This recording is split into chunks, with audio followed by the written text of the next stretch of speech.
शिवाजी विद्यापीठाच्या डॉक्टर बाबासाहेब आंबेडकर संशोधन व विकास केंद्राच्या वतीनं 2025चा फुले शाहू आंबेडकर सप्ताह सुरू आहे. त्या अंतर्गत डॉक्टर श्यामसुंदर मिरजकर यांचे महात्मा ज्योतिराव फुले यांचे शिक्षण विषयक विचार व कार्य या विषयावर व्याख्यान आयोजित करण्यात आलेले आहे. महात्मा ज्योतिराव फुले हे भारतीय समाज क्रांतीचे जनक म्हणून ओळखले जातात. शिक्षण हे अतिशय महत्त्वाचे कार्य आहे आणि सर्व सामाजिक प्रश्नांवर उपाय करावयाचा असेल तर शिक्षणाशिवाय पर्याय नाही, अशी भूमिका ही महात्मा फुले यांनी घेतल्याचे आपल्याला दिसून येते. त्या अनुषंगाने भारतीय समाजातील विविध प्रश्नांवर, समस्यांवर उपाय म्हणून शिक्षणाचा प्रचार, प्रसार आणि कार्य हे एका बाजूला विचार मांडून, प्रबोधन करून आणि त्याचबरोबर दुसऱ्या बाजूला शिक्षण संस्था सुरू करून, शाळा सुरू करून महात्मा फुल्यांनी केल्याचं आपल्याला दिसून येतं.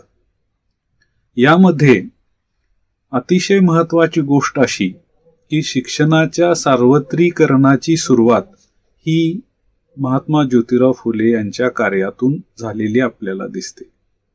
ज्यांना शिक्षण नाकारलं गेलं होतं, अशा स्त्रिया असतील, शूद्र असतील, अतिशूद्र असतील, अशा सर्व समाज घटकांना शिक्षणाचं दारं खुली करून देण्याचं कार्य हे ज्योतिराव फुले आणि सावित्रीबाई फुले यांनी केल्याचं आपल्याला दिसून येतं.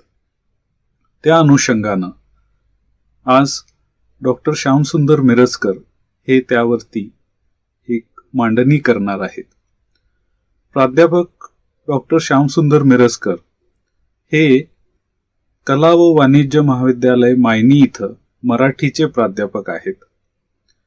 त्यांनी विविध ग्रंथांचं लेखन केलेलं आहे.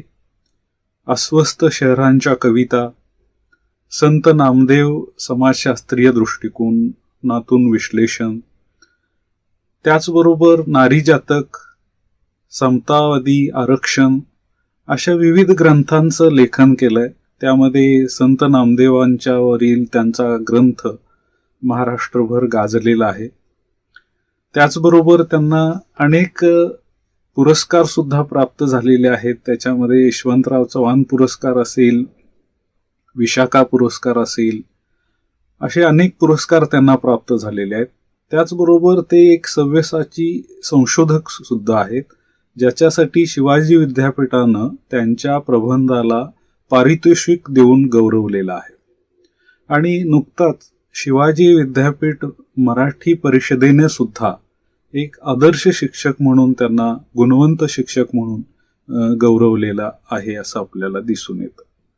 सातत्यानं साहित्याच्या संदर्भात कार्य करत राहणं, कवी, लेखक, विचारवंत म्हणून मांडणी करत राहणं हे त्यांनी केलेलं आहे.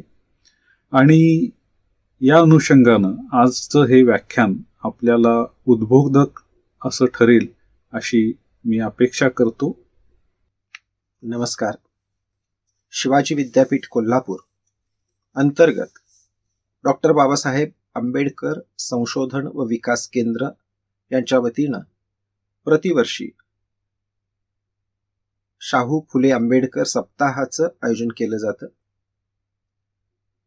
चालू वर्षी आपण या सप्ताहाअंतर्गत राष्ट्रपिता ज्योतिबा फुले यांच्या जयंतीनिमित्त त्यांना अभिवादन करणार आहोत आणि महात्मा ज्योतिबा फुले यांचे शिक्षण विषयक विचार समजावून घेणार आहोत. या सप्ताहामध्ये बोलण्यासाठी या संशोधन केंद्राचे प्रमुख डॉक्टर श्रीकृष्ण महाजन सर यांनी मला आमंत्रित केलं आणि ही संधी उपलब्ध करून दिली. त्याबद्दल मी सर्वप्रथम त्यांना धन्यवाद देतो. शिवाजी विद्यापीठाचे कुलगुरू डॉक्टर दिगंबर शिर्के सर, प्रकुलगुरू डॉक्टर PS पाटील सर, कुलसचिव डॉक्टर FN शिंदे सर आणि इतर सर्व मान्यवर संयोजन समितीचे सदस्य या सर्वांना धन्यवाद देतो आणि मी माझ्या विषयाची मांडणी सुरू करतो. क्रांतिबा फुले म्हणजे महाराष्ट्राच्या सामाजिक इतिहासातलं एक ठळक अक्षरात नोंदवलं गेलेलं नाव आहे. 19वे शतक हे प्रबोधनाचं शतक म्हणून ओळखलं जातं. या शतकामध्ये एका बाजूला सामाजिक चळवळी वेगवान होत होत्या आणि त्याच वेळेला स्वातंत्र्याच्या आकांक्षेलाही धुमारे फुटत होते. हा काळ हा महाराष्ट्राच्या नवे देशाच्या जडणघडणीचा काळ होता. या सामाजिक चळवळीमध्ये अत्यंत अग्रणी आणि ध्रुवताऱ्यासारखे अढळ असणारे क्रांतिबा ज्योतिबा फुले होते. त्यांचं कार्य हे शिक्षण ह्या एकाच पैलूभोवती गुंफलेलं होतं असं नव्हे. समाजातल्या अनेक समस्यांवर त्यांनी मूलभूत विचार केला. स्त्रियांची उन्नती, शूद्रांची उन्नती याच्या अनुषंगानं अनेक पद्धतीच्या चळवळी चालवल्या, लेखन केलं. हे सर्व करत असताना त्यांचं मूलभूत चिंतन मात्र समाजाच्या आमूलाग्र बदलासाठी आधारलेलं, त्या दिशेनं जाणारं असं होतं. आपण क्रांतिबा फुले यांना समजून घेण्यापूर्वी तो काळ नीटपणानं समजावून घेतला पाहिजे. हा काळ म्हणजे 1818ला पेशवाई संपली आणि त्यानंतर ज्योतिबांचा जन्म जो आहे तो 11 एप्रिल 1827 मध्ये झाला. म्हणजे पेशवाई संपून इंग्रजांची कारकीर्द सुरू झाली या दरम्यानचा हा काळ आहे. या काळामधलं समाज जीवन हे एका बाजूला गोंधळाचं होतं, कारण सत्ता बदल झालेला होता, राज्यकर्त्यांचा बदल झालेला होता. समाजामध्ये राज्यकारभाराची एक नवी व्यवस्था लागू झालेली होती आणि अशा पार्श्वभूमीवर पुण्यासारख्या ठिकाणी ज्योतिबा यांचं बालपण गेलं, त्यांची जडणघडण झाली आणि त्यांची कारकीर्द सुद्धा पुणे हे केंद्र ठेवून आसपासच्या सगळ्या परिसरामध्ये झालेली आपणाला दिसते. या काळामध्ये बारकाईनं विचार केला तर आपल्याला असं दिसेल की हा पारतंत्र्याचा काळ होता, पण त्याहीपेक्षा महत्वाचं म्हणजे त्या काळातल्या चालीरीती, रूढी परंपरा या प्रतिगामी स्वरूपाच्या होत्या. त्या काळामध्ये ज्या रूढी होत्या त्या सर्वांना समान संधी, समान न्याय, समान अधिकार बहाल करणाऱ्या नव्हत्या आणि म्हणून त्या काळामध्ये एक प्रकारचं सामाजिक उत्थान घडण्याची प्रक्रिया वेगवान झालेली आपणाला दिसते. हा ज्योतिबांच्या पूर्वीचा काळ. या काळामध्ये महाराष्ट्रात सर्वत्र शिक्षण सहजासहजी उपलब्ध नव्हतं. या काळामध्ये काही जिथं लोकसंख्या जास्त आहे अशा नगरांमध्ये खाजगी पाठशाळा चालू होत्या, ज्यामध्ये संस्कृत, व्याकरण, धर्मशास्त्र, या वेदांत यांचं अध्यापन केलं जात होतं. काही श्रीमंतांची मुलं जी असतील त्यांना भाषेबरोबरच अंकगणित हेही शिकवलं जात होतं. परंतु हे शिक्षण सर्वांना सार्वत्रिक उपलब्ध नव्हतं. पंतोजी असणं म्हणजे शाळेमध्ये शिक्षक असणं हे सुद्धा त्या काळामध्ये सन्मानाचं नव्हतं, कारण दान दक्षिणा ज्याला फारशी मिळत नाही अशी व्यक्ती पंतोजी होते असं समजण्याचा तो काळ होता आणि म्हणून खेडोपाडी अशा पद्धतीच्या शाळांचं मोठं प्राबल्य आपणास दिसत नाही. सगळ्या समाजाला शहाणं करायचं असेल तर शिक्षण हा सर्वोत्तम उपाय आहे, हे तर आपण आज मान्य करतोच. पण त्या काळात जाणती माणसं आणि राज्यकर्ते याबाबत विचार करत होते. इंग्रजांनी जेव्हा राज्यकारभार हातात घेतला तेव्हा या दिशेनं काही प्रयत्न केले असं आपल्याला म्हणता येईल. 1836 मध्ये पुणे जिल्ह्यात काही ग्रामशाळा उभ्या करण्यात आल्या. यामधून शिक्षण देण्याचा प्रयत्न झालेला आपल्याला दिसतो आणि हा प्रयत्न काही काळ चालला. नंतर याची फार उपयुक्तता आहे असं वाटलं गेलं नाही. 1813 मध्ये ईस्ट इंडिया कंपनीनं असं ठरवलं की एकूण जमा झालेल्या महसुलांमधील 1,00,000 रुपये इतका महसूल या देशातील पारंपरिक ज्ञान लोकांच्या मध्ये पोहोचवण्यासाठी, म्हणजेच एक प्रकारे त्या ज्ञानाचं जतन करण्यासाठी आणि शिकवण्यासाठी, शिक्षण देण्यासाठी खर्च केले पाहिजेत. त्या दिशेनं काही पावलं उचलण्याचा प्रयत्न झालेला आपणास पाहावयास मिळतो. 1821 मध्ये पुण्यामध्ये संस्कृत पाठशाळेची सुरुवात झाली. त्याला पुणा कॉलेज असं देखील म्हटलं जात होतं. या कॉलेजमध्ये विशेष करून ब्राह्मण विद्यार्थ्यांनाच संस्कृतमधून अध्यापन केलं जात होतं. इतर समाजाचे विद्यार्थी प्रवेश घेऊ इच्छित असतील तर त्यांना तो मिळत नव्हता. परंतु काही काळानंतर तिथं असा प्रयत्न झाला की ब्राह्मणेतर विद्यार्थ्यांना प्रवेश दिला. काही अध्यापकांनी त्यावर आक्षेप नोंदवला, नोकरी सोडून देण्याची धमकी दिली. त्या पुणा कॉलेजचे प्राचार्य मेजर कॅन्डी हे होते. त्यांनी या अध्यापकांना असा सल्ला दिला की तुम्ही पुनर्विचार करावा, आणि ज्यांनी हा सल्ला मांडला नाही त्यांना इतर ठिकाणी काम करण्यासाठी पाठवण्यात आलं. तर असा हा काळ की एका ठराविक वर्गाला, एका समाजातल्या विशिष्ट स्तरातील लोकांनाच शिक्षण द्यावं असं सांगणारा हा काळ होता. या काळामध्ये इंग्रजांनी नंतर सार्वत्रिक शिक्षणाचा आग्रह धरला.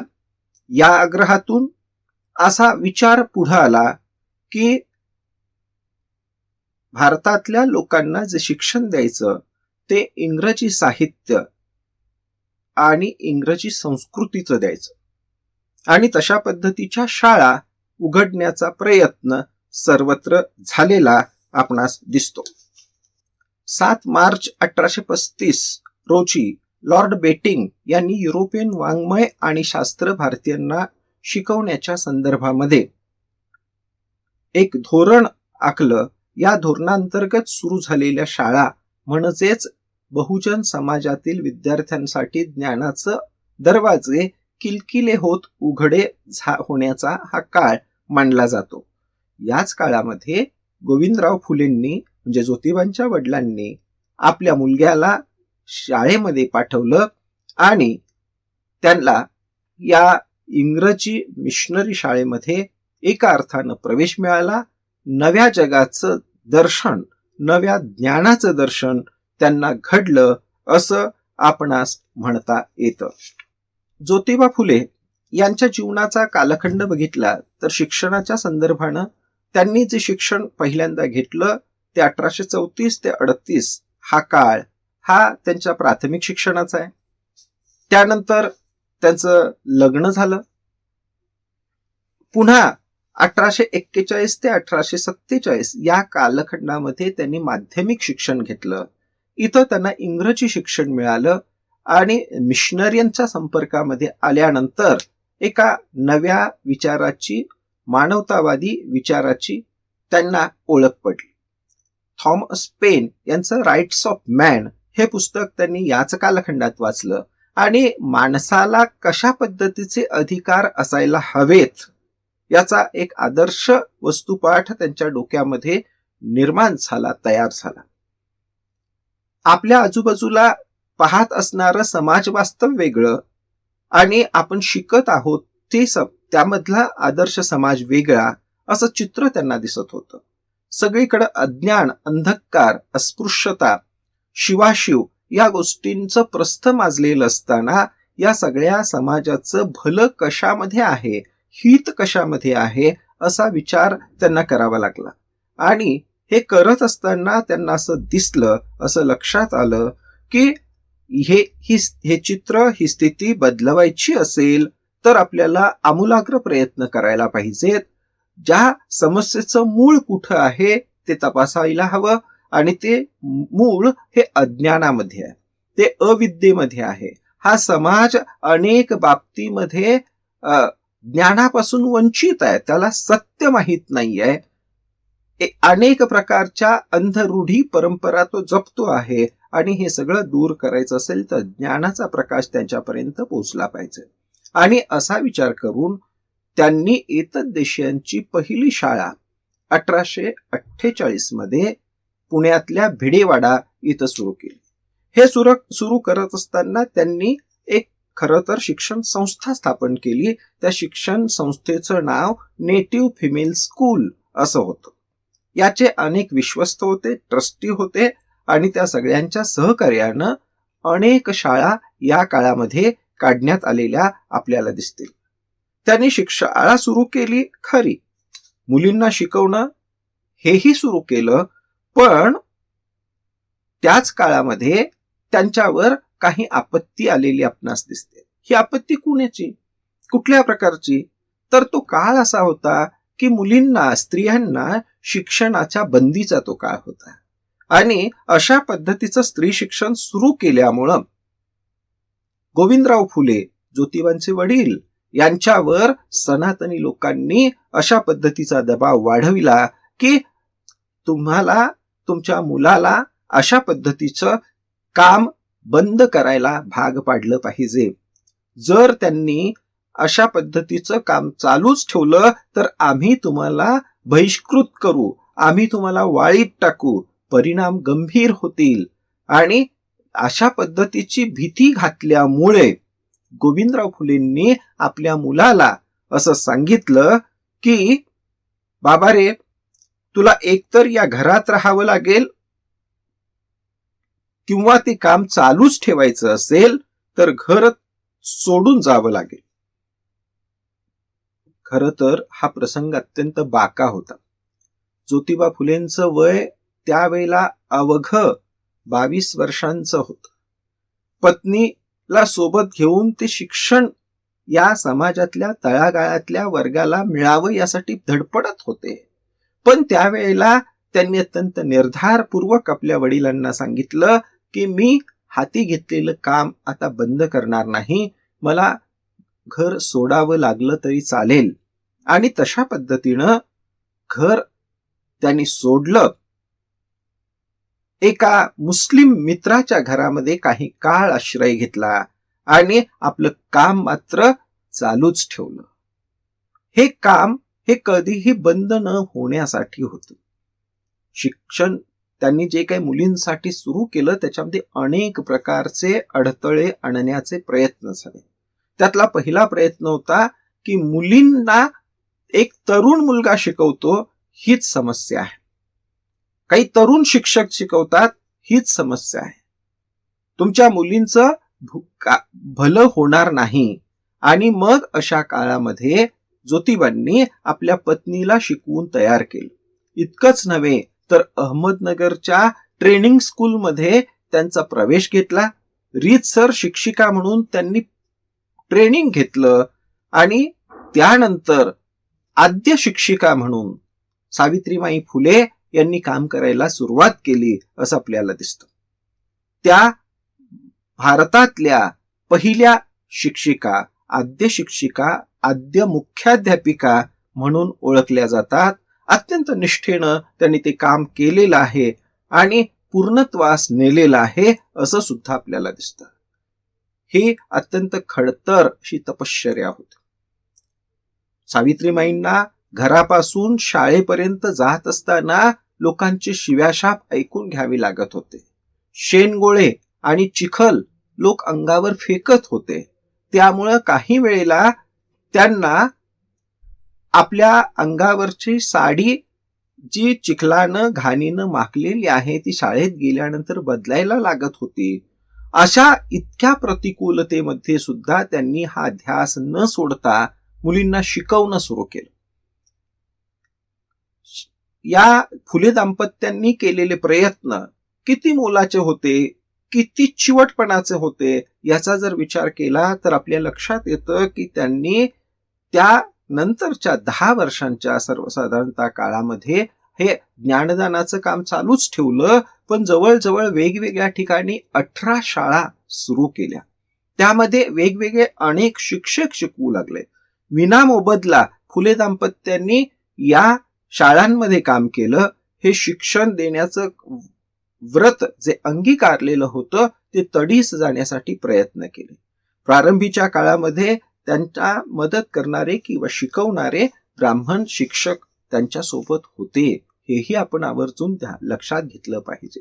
परंतु ज्योतिबांचा एकूणच या शिक्षण देण्यापाठीमागचा हेतू हा फक्त लिहिता वाचता येण्यापुरतं शिक्षण असा नव्हताच. मुळे अंकगणित किंवा अक्षर ओळख याच्या पलीकडे जाऊन विवेक वापरण्याची सवय या मुलांना लावावी. खरं काय खोटं काय हे तपासण्याची क्षमता त्यांच्यामध्ये निर्माण व्हावी. समाजात असणाऱ्या परंपरा रूढी या बुद्धीच्या तर्काच्या कसोटीवर तपासून घेण्या इतपत सक्षम आपले विद्यार्थी घडावेत यासाठी ते प्रयत्नशील होते. आणि तशा पद्धतीनं त्यांनी सगळ्याच पारंपरिक गोष्टींची चर्चा करायला, चिकित्सा करायला सुरुवात केली. मूळ प्रश्न असा होता की शिक्षण कुणाला उपलब्ध आहे आणि कुणाला उपलब्ध नाही. शिकण्याचा अधिकार कोणाला आहे. धर्मशास्त्र आणि रूढी परंपरा असं सांगत होती की त्रैवर्णिक पुरुषांना अशा पद्धतीचा अधिकार आहे. शूद्र, अतिशूद्र, स्त्रिया यांना हा अधिकार नाही. याउलट ज्योतिबा आपल्या लिखाणामधून सातत्यानं असं सांगत होते की सर्व मानव प्राणी एकसारखे आहेत आणि त्यामुळे शिकण्याचा सगळ्यांना समान अधिकार आहे. बुद्धीने कुणीही कमी जादा नाही आणि म्हणून सगळ्यांना समान अधिकार आहे. एका अर्थानं धर्म मत म्हणून जे पुढं केलं जात होतं, परंपरा म्हणून जे पुढं केलं जात होतं, त्याच्यापेक्षा वेगळं अशा पद्धतीचा विचार त्यांनी केला आणि तो राबवण्याचा प्रयत्न केलेला आपल्याला दिसतो. याचा परिणाम काय झाला? त्यांच्या शाळेतल्या मुलींची संख्या तर वाढत गेलीच, परंतु जेव्हा दुसऱ्या वर्षी मुलींची परीक्षा घ्यायचं ठरलं तेव्हा शाळेच्या प्रांगणामध्ये जवळजवळ ती मुलींची परीक्षा बघण्यासाठी 3000 लोक पुण्यामध्ये जमले आणि या लोकांच्या उपस्थितीमध्ये या मुलींची परीक्षा झाली. त्या काळातल्या वृत्तपत्रामध्ये अशी पत्र प्रकाशित झालेली आहेत वाचकांची की त्यामध्ये एक ब्राह्मण विद्यार्थी म्हणतो की सरकारी शाळांपेक्षा फुलेंनी चालवलेल्या शाळेचा दर्जा उत्तम आहे. तिथल्या मुली आता अधिक चांगल्या पद्धतीनं शिकू लागलेल्या आहेत आणि परीक्षेत त्या आमच्यापेक्षा सरस ठरतील. त्यामुळं आम्हाला कमीपणा येण्याची भीती निर्माण झालेली आहे. मान खाली घालावं लागण्याची पाळी आलेली आहे असं एक ब्राह्मण विद्यार्थी वृत्तपत्रामध्ये वाचकांचं पत्र त्या काळात लिहितो. विचार करण्यासारखी गोष्ट आहे की मुली चांगल्या शिकल्या की आम्हाला खाली मान घालावी लागेल असं त्या काळात वाटत होतं. आणि फुलेंच्या शाळेतील विद्यार्थिनींची संख्या त्या काळामध्ये फार मोठी होती, हेही आपण लक्षात घेतलं पाहिजे. या सगळ्याचा परिणाम असा झालेला आहे की या सगळ्या विद्यार्थिनींचं गौरव आणि कौतुक होऊ लागलेलं आहे. जेव्हा ही परीक्षा झाली तेव्हा एका मुलीला काही बक्षीस द्यायचा प्रयत्न झाला. तेव्हा त्या मुलीनं सांगितलं की आम्हाला खाऊ नको, चॉकलेट्स नको, आम्हाला ग्रंथालय द्या. आणि त्या पद्धतीनं भारतातल्या पहिल्या शालेय ग्रंथालयाची सुरुवात 1852 मध्ये महात्मा फुलेंच्या शाळेत झालेली आपल्याला दिसते. तर हे जे काही सुरुवात आहे शिक्षणाला अनेक आयाम असतात. ह्या आयाम जे आहेत ते देण्याचं काम इथं झालेलं आपल्याला दिसेल. या काळात सावित्रीबाई शिकवत होत्या, परंतु शिकवत असताना त्यांना अडचणी म्हणजे पाठ्यपुस्तक आज ज्या पद्धतीचं आपण विचार करतो तसं त्या काळात उपलब्ध नव्हतं. आणि म्हणून सावित्रीबाई फुलेंनी स्वतःच काव्यरचना केल्या. त्या काव्यरचना त्यांनी काव्यरचना ह्या तालासुरामध्ये सांगण्याचा, मुलांना शिकवण्याचा प्रयत्न केला. त्याच्यामध्ये ताराराणींच्या वरची कविता असेल, शिवाजी महाराजांच्या बद्दलची कविता असेल, अशा अनेक कसं वागावं कसं राहावं याच्याबद्दलच्या कविता असतील, अशा अनेक कविता त्यांनी मुलींना सांगितल्या, शिकवल्या. आणि त्या त्यांच्या 2 काव्यसंग्रह सावित्रीबाईंचे आहेत. त्या दोन्ही काव्यसंग्रहातल्या कविता जर आपण तपासून पाहिल्या तर त्या पाठ्यपुस्तकाला अनुरूप अशा लिहिलेल्या आपल्याला पाहायला मिळतील. महात्मा फुले यांचं हे काम इतकं महत्वपूर्ण होतं की त्या काळामध्ये शिक्षण खात्याकडून त्यांचा सत्कार करण्यात आला. त्यांना महावस्त्र देण्यात आलं. 200 रुपये किमतीचं महावस्त्र 16 नोव्हेंबर 1852 या दिवशी सत्कार करून त्यांना देण्यात आलं. आणि त्यांचा हा गौरव हा वाढत गेलेला आपल्याला दिसतो. हे काम त्यांनी अत्यंत निरलसपणानं मनापासून केलेलं आपल्याला दिसतं. हे करत असताना मात्र शिक्षणाचा आशय काय असावा याच्यावरून ते आणि त्यांचे सहकारी यांच्यामध्ये काही प्रमाणामध्ये मतभेदही झालेले आहेत. आणि महात्मा फुलेंना अपेक्षित असणारं शिक्षण हे वेगळंच आहे असं आपल्याला दिसतं. हे शिक्षण सर्वदूर पसरलं पाहिजे हा त्यांचा ध्यास होता. म्हणून त्यांनी महार मांग मुलांच्या साठी शिक्षण देणारी दुसरी शिक्षण संस्था स्थापन केली आणि त्याच्या आधारे अनुसूचित जातीच्या मुलांच्यासाठी स्वतंत्र शाळा काढल्या. इतकंच नव्हे तर त्यांनी रात्रशाळा सुरू केल्या. प्रौढ शिक्षण अलीकडच्या काळामध्ये शासनानं मोठ्या प्रमाणामध्ये हाती घेतलेला प्रकल्प होता, पण त्याची सुरुवात महात्मा फुलेंच्या पासून आहे. महात्मा फुलेंनी आणि त्यांच्या पत्नीनं पुरुषांसाठी आणि महिलांसाठी दोघांसाठीही रात्रशाळा, प्रौढांच्या रात्रशाळा सुरू केल्या आणि त्याचा प्रचार प्रसार व्हावा, अविद्येनं काय होतं हे कळावं म्हणून महात्मा फुलेंनी त्या काळामध्ये तृतीय रत्न नावाचं नाटक लिहिलं. या नाटकामध्ये एक शेतकरी पती पत्नी आहेत. ती पत्नी गर्भवती आहे आणि एक भटजी येतोय आणि तो तिला म्हणतोय की तुझ्या पोटात असणाऱ्या बाळाच्या संदर्भानं ग्रहदशा चांगली नाही आणि त्याचं जर भलं व्हायचं असेल तर तुला काही काही गोष्टी केल्या पाहिजेत. ती बिचारी घाबरून जाते. ती आपल्या शेतकरी कुणबी नवऱ्याला सांगते. तोही म्हणतो मला काय कळतं, तो ब्राह्मण सांगतोय ते खरंच असणार. आणि अशा पद्धतीनं ते नाटक पुढे आलेलं दिसतं आणि तो अनेक लोकांना ब्राह्मणांना भोजन द्या, दान दक्षिणा द्या अशा पद्धतीची मागणी त्या नाटकामध्ये करतो. परंतु त्यामधला विदूषक हे जे पात्र आहे ते पात्र मात्र ह्या सगळ्या चाललेल्या गोष्टीवर एक टीका टिप्पणी करत असतं.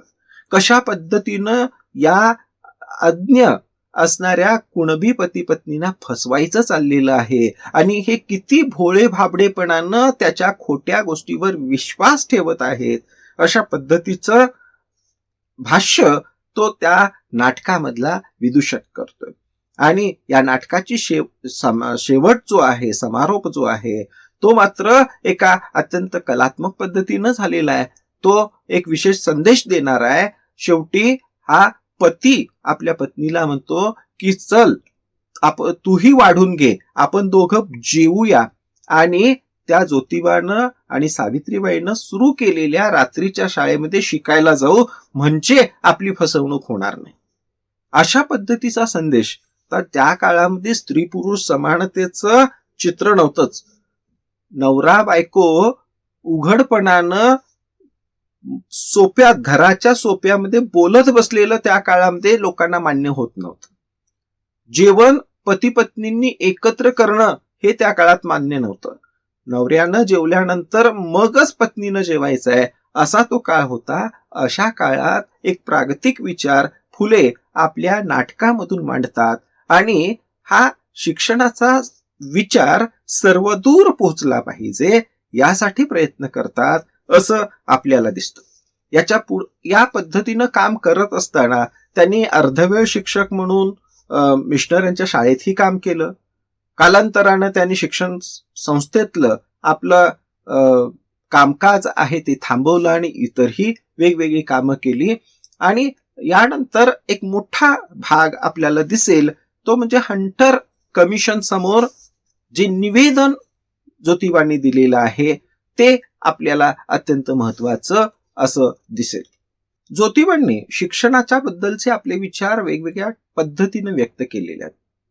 आपण विचार केला पहिल्यांदा कृती काय केली आणि आता दुसऱ्या बाजूला आपण असा विचार करू त्यांनी लिहिलं काय. अनेक अखंड म्हणजे अभंग सदृश्य अशा पद्धतीच्या काव्यरचना त्यांनी केल्या आणि त्या काव्यरचना करत असताना त्यांनी आपल्या कवितांमधून समाजाला शहाणपण देण्याचा प्रयत्न केलेला दिसतो. खरं तर सरकारकडे जमा होणारा पैसा हा सामान्य शेतकऱ्यांच्या फंडामधून साऱ्यामधून जमा होत होता, परंतु त्या पैशाचा विनियोग मात्र ठराविक लोकांना, मुठभर लोकांना शिक्षण देण्यासाठी होत होता. फुलेंचा पहिला आक्षेप तिथंच आहे. ते असं म्हणतात की हा पैसा सगळा शेतकऱ्यांचा आहे, कुणब्यांचा आहे, परंतु त्यांना शिक्षण नाही. ही अवस्था खचितच योग्य नाही. आणि म्हणून ते आपल्या अखंडामध्ये असं म्हणतात, अल्लड इंग्रज भटा जागा देती, पंतोची करती गावोगावा, जगद्वष्टे भट शिक्षक बनती, शुद्रा शिकविती कृष्ण लीला. तर अशा पद्धतीचं एक चित्रण त्यांनी केलेलं दिसतं. आणि म्हणून त्यांनी उपदेश असा केलाय, तरुण शूद्रांनी विद्या संपादावी, चाकरी धरावी शाळा खाती, शाळेमध्ये कधी निवड नसावी, मानवा शिकवी एक सहा. तरुण असणारे जे शूद्र आहेत म्हणजे शेतकरी आहेत, कष्टकरी आहेत, अशा तरुणांनी शिक्षण घ्यावं, त्यांनी विद्या खात्यामध्ये शिक्षक व्हावं. त्यांनी कशा पद्धतीची मुलांच्या मध्ये आवड निवड करू नये, जातीवरून त्याला जवळचा लांबचा ठरवू नये आणि सगळ्यांना एक सहा शिकवावं अशा पद्धतीचा उपदेश त्यांनी केलेला दिसतो. मुळी जाती भेद खुळास त्यागावे, आर्या लाजवावे सतकर्मी. जातीभेद हे खूळ आहे आणि ह्या खुळाला सोडून द्यावं, त्याचा त्याग करावा आणि इतरांना लाजवावं. जे स्वतःला श्रेष्ठ समजतात त्यांना लाजवावं. शूद्रांच्या श्रमाचा लोकल तो फंड, खाती आर्यभंडच होती म्हणे. हा जो लोकल फंड आहे तो शूद्रांच्या श्रमाचा आहे आणि तो ठराविक लोकच खातात. अशा पद्धतीचं एक त्या काळाचं मर्मभेदक वर्णन केलेलं आपल्याला दिसतंय. याशिवाय ते असंही एका खंडा म्हणतात, विद्या शिकोनिया गावोगाव फिरा, उपदेश करा शूद्राधिका, शूद्र शिक्षक ते सरकारा मागा, आर्याजीस सांगा दान मागा. तर तुम्ही शिक्षण घ्याच, परंतु गावोगाव फिरून इतरांना सांगा, आपल्या मुलांना शिकवा आणि सरकारकडे एक मागणी करा. काय मागणी करा की आम्हाला शूद्र शिक्षक द्या, आम्हाला ब्राह्मण पंतोजी देऊ नका, आम्हाला या शेतीमातीत राबणारे कुणबी माळी साळी अशा पद्धतीचे माणसं शिक्षक म्हणून द्या.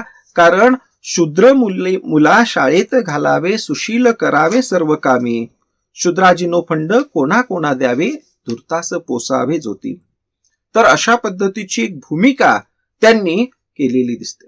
सरकारी शाळा ज्या आहेत त्या शाळा अत्यंत चांगल्या असाव्यात, तिथे दिवे लावले जावेत, अशा पद्धतीचं तिथे सुविधा उपलब्ध करून द्याव्यात, अशा पद्धतीची मागणी सुद्धा त्यांनी आपल्या अखंडामधून केलेली दिसते. अखंडाबरोबरच त्यांनी विद्या खात्यातील ब्राह्मण पंतोजी अशा पद्धतीचा एक पवाडा लिहिलेला दिसतो आणि तो पवाडा त्या काळात अत्यंत वादग्रस्त देखील ठरलेला होता. त्याच्यामध्ये विविध ज्ञान विस्तार सारख्या नियतकालिका मधून त्या पोवाड्यावर मोठी टीका झालेली दिसते. काय म्हटलेलं होतं त्यामध्ये, ज्याचा माल त्याचे हाल पडल्या पठाणाच्या पंक्ती, मुले ती भलत्याची शिकती.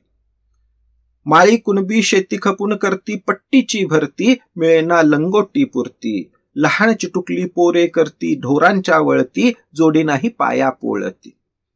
तर ज्याचा माल त्याचा हाल, जे कमवतात आणि सरकारला पैसे देतात त्यांचेच हाल चाललेले आहेत, अशा पद्धतीचं एक वर्णन इथं त्या पोवाड्यामध्ये त्यांनी केलेलं आपल्याला दिसतंय.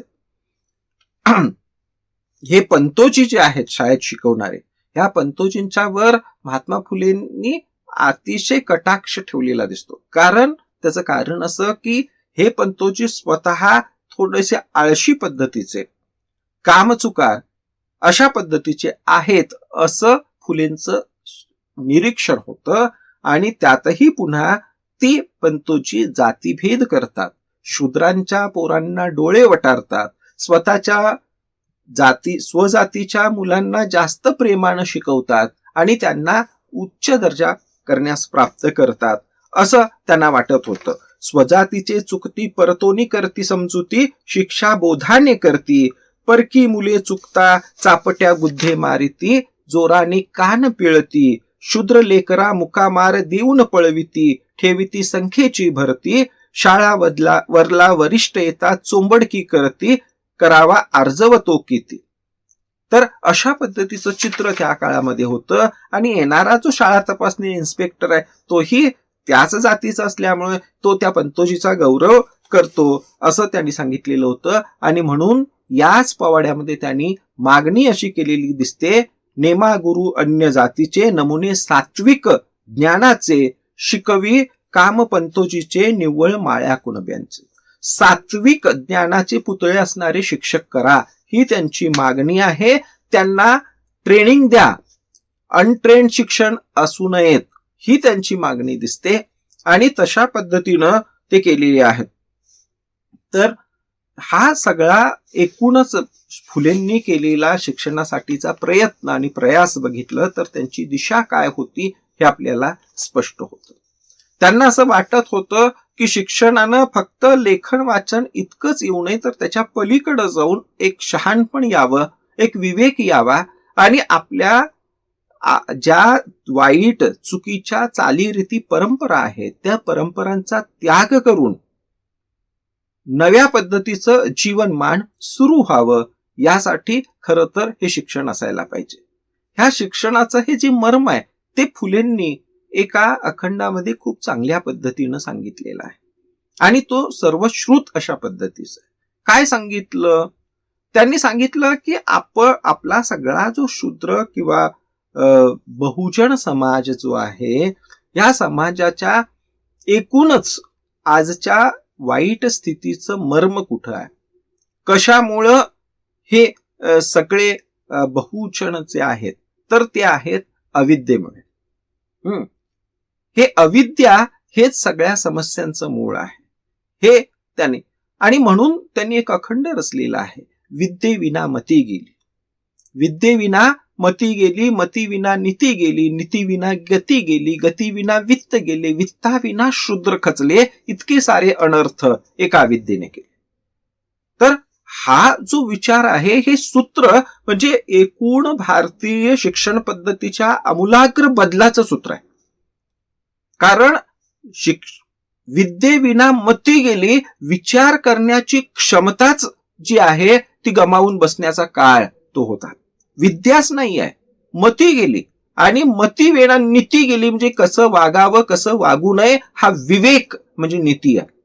हा विवेक नीती गेलेली आहे. विद्येविना मती गेली, मती विना नीती गेली, नीती विना गती गेली. विवेक नसेल तर योग्य दिशेला माणूस जात नाही, मग गती मिळत नाही, आणि गती नसेल तर प्रगती होत नाही. म्हणजेच वित्त, त्याच्यानंतर वित्त म्हणजे धनलाभ, पैसा जो आहे तो त्यातून मिळणार असतो. आणि हे विद्याविना शूद्र खचले. शूद्रांची सगळी वाईट अवस्था, जी लाचारी जी आहे ते कशामुळं? आर्थिक विपन्नावस्थेमुळे आहे.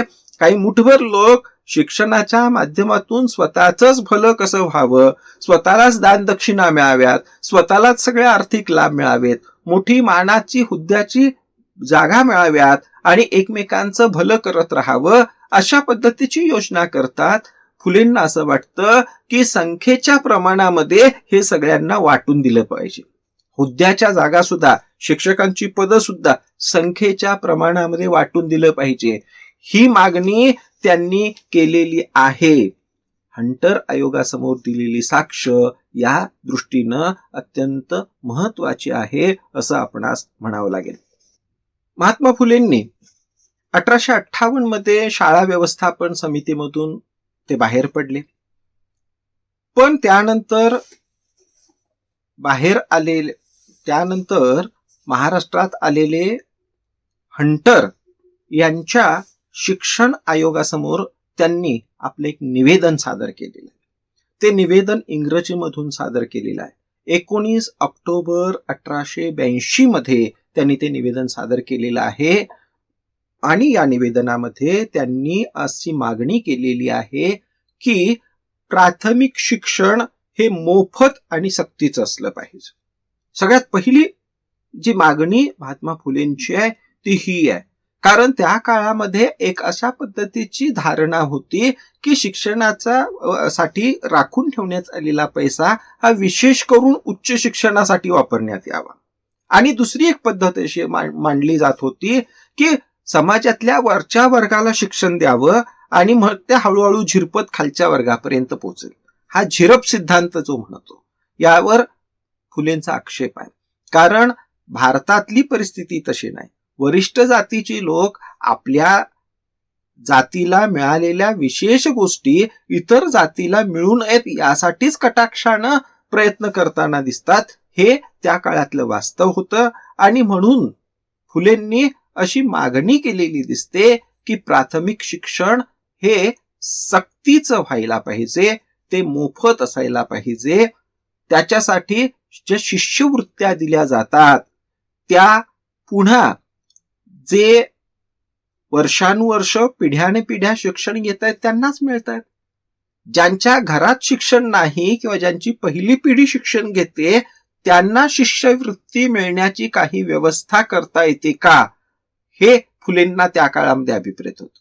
शिक्षण घेण्यासाठी विद्यावेतन द्यावं ही त्यांच्या आग्रही मागणी होती.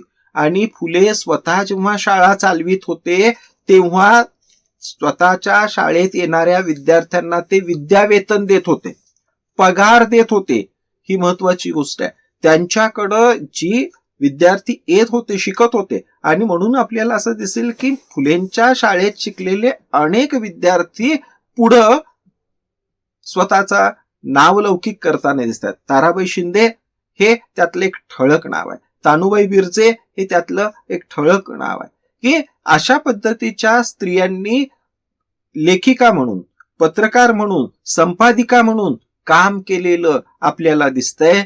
हे ज्या काळामध्ये जगभरामध्ये अजून स्त्री चळवळ नावाची गोष्ट नव्हती त्या काळामध्ये यांनी दीर्घ निबंध लिहिलेले आहेत. स्त्री पुरुष तुलना सारखा ग्रंथ ताराबाई शिंदेंनी लिहिलेला आहे.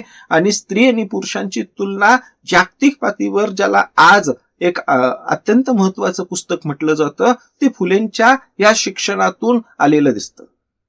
मुक्ता साळवे हिचा महार मांग यांच्या दुःखाविषयीचा निबंध हाही फुलेंच्या विद्यार्थिनीचा हा निबंध असलेला दिसतो. तर हे मागणं फुलेंनी जे केलेलं होतं इंग्रजांकडून की शिक्षण जर द्यायचं असेल तर ते समाजातल्या सगळ्या स्तरात पोहोचेल अशा पद्धतीनं दिलं जावं.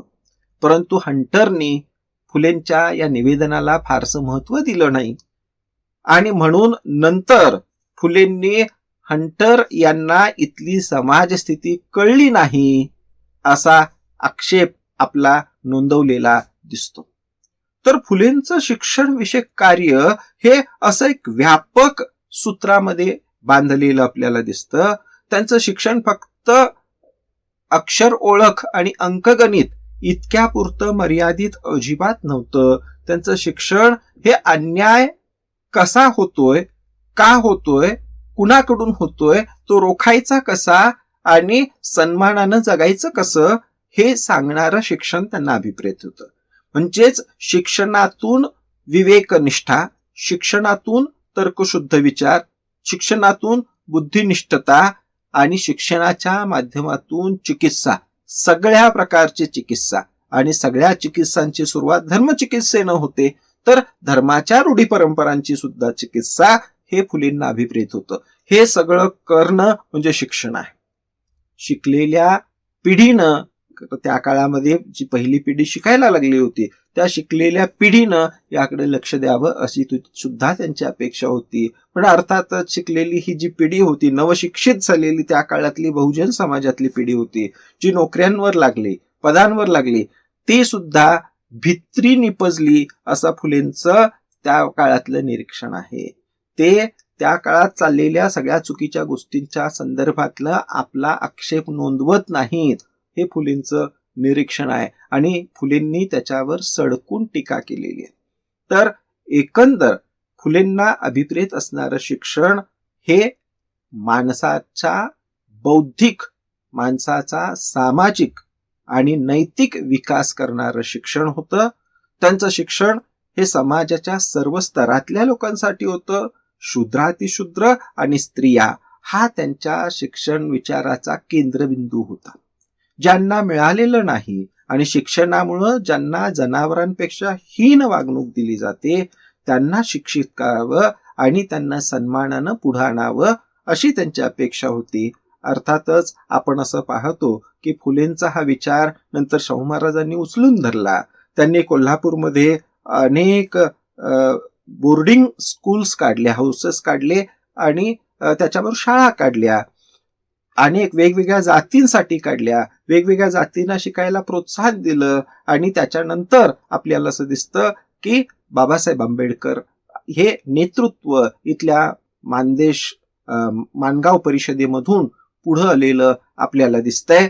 तर हा फुले शाहू आंबेडकरांचा हा जो काही विचार प्रवाह आहे तो बहुजनांना, शूद्रातिशूद्रांना, स्त्रियांना उन्नतीच्या दिशेनं नेणारा आहे आणि त्यामुळंच आज महाराष्ट्राची ओळख पुरोगामी राज्य म्हणून आहे. महाराष्ट्र आणि त्यातही विशेषतः कोल्हापूर जिल्हा हा पुरोगामी विचाराचा पाया असं आपण म्हणतो. त्याचं कारण हे काम इथल्या भूमीमध्ये, इथल्या परिसरामध्ये झालं. आज इथली संपूर्ण जी संपन्नता आहे त्याच्या मुळाशी हे या महामानवांनी केलेलं काम आहे असं आपल्याला म्हणता येईल. आपण या निमित्तानं महात्मा फुले पुन्हा एकदा वाचून घेऊया, त्यांना काय म्हणायचं होतं हे नीट समजून घेऊया. महात्मा फुले यांचा लढा हा कुठल्या एका विशिष्ट जातीविरोधी नाही आहे. त्यांचा लढा हा प्रवृत्तीच्या विरोधात आहे. फक्त स्वतःचा आणि स्वतःच्या पिढ्यांचंच कल्याण व्हावं असा विचार करणं त्यांच्या तत्वात नव्हतं, स्वभावात नव्हतं. त्याचं शेवटचं उदाहरण मी सांगतो की त्यांनी स्वतःचं मृत्यूपत्र लिहिलं. त्या मृत्यूपत्रामध्ये त्यांचा जो मुलगा यशवंत आहे त्याच्या संदर्भानं त्यांना असं लिहून ठेवलंय, तो जर नीट विद्याभ्यास करत नसेल आणि शिक्षण घेत नसेल तर त्याला चरितार्थापुरतं लागणारं माझ्या हिश्श्याचं घर आणि थोडी जमीन त्याला द्यावी आणि बाकी सगळं सत्यशोधक समाजातील कार्यकर्त्यांनी एखाद्या गुणी मुलाला बाकी सगळी माझी इस्टेट देण्यात यावी. आपला स्वतःचा मुलगा जर शिकत नसेल नीट तर त्याला माझ्या इस्टेटीचा मी वारस सुद्धा करणार नाही अशी भूमिका घेणारे फुले होते. शिक्षणाला त्यांनी किती महत्व दिलं होतं हे इथं आपल्याला दिसेल. त्यांनी आपल्या सुनेला शिक्षणाला वेळ मिळावा म्हणून मोकळीक दिलेली होती. घरकाम लावलेलं नव्हतं. खेळायला आणि शिकायला तिला वेळ देण्याचा प्रयत्न त्यांनी केलेला होता. ज्ञानोबा ससाणे यांना लिहिलेल्या पत्रामध्ये तुम्हाला तो सगळा मजकूर पाहायला मिळेल. म्हणजे स्वतःच्या कुटुंबापासून त्यांनी सुरुवात केली आणि म्हणूनच आज आपल्याला भारताच्या शिक्षण व्यवस्थेमध्ये ज्यांचं एक आदर्श म्हणून नाव घेता येतं ते क्रांतिबा ज्योतिबा फुले आहेत. त्यांनी सांगितलेल्या मार्गावरून आपल्याला गेलं पाहिजे असा विचार मी या ठिकाणी मांडतो. मला शिवाजी विद्यापीठानं या महात्मा फुले यांच्या कार्याला आणि विचारांना अभिवादन करण्याची संधी उपलब्ध करून दिली, त्याबद्दल मी शिवाजी विद्यापीठाचे कुलगुरू, प्रकुलगुरू, कुलसचिव आणि डॉक्टर बाबासाहेब आंबेडकर संशोधन व विकास संस्थेचे संचालक या सर्वांचं मनपूर्वक ऋण व्यक्त करतो. हे सगळं माझं बोलणं नोंदवून घेणारे तंत्रज्ञ त्यांनाही धन्यवाद देतो.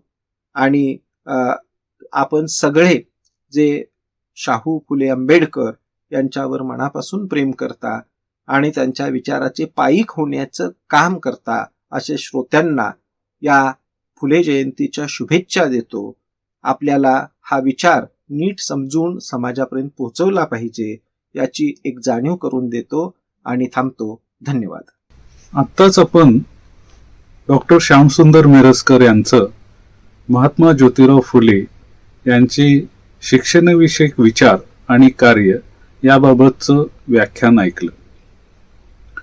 समाजाच्या एकूण परिवर्तनामध्ये किंवा आपण ज्याला सामाजिक परिवर्तन असं म्हणतो, त्या प्रक्रियेमध्ये शिक्षणाचं योगदान अतिशय महत्वाचं आहे आणि ते महात्मा ज्योतिराव फुले यांच्या जीवन कार्यातून आपल्याला दिसून येतं. ही ठळक मांडणी आज प्राध्यापक मिरजकर यांनी केल्याचं आपल्याला दिसतं. अनेक काही मुद्दे आपल्यासाठी या व्याख्यानामध्ये नवीन असलेले दिसून येतात की महात्मा ज्योतिराव फुले हे भारतीय समाज क्रांतीचे जनक असं त्यांना का म्हटलं जातं, हे त्यांच्या शिक्षण कार्याच्या अनुषंगानं अतिशय महत्वाचं आहे असं आपल्याला दिसतं. डॉक्टर मिरजकर यांनी केलेली मांडणी जी आहे त्याबद्दल मी त्यांचे आभार मानतो. त्याचबरोबर शिवाजी विद्यापीठाचे सन्माननीय कुलगुरू व प्रकुलगुरू यांचेही मी आभार मानतो. विद्यापीठाचे कुलसचिव यांचेही मी आभार मानतो.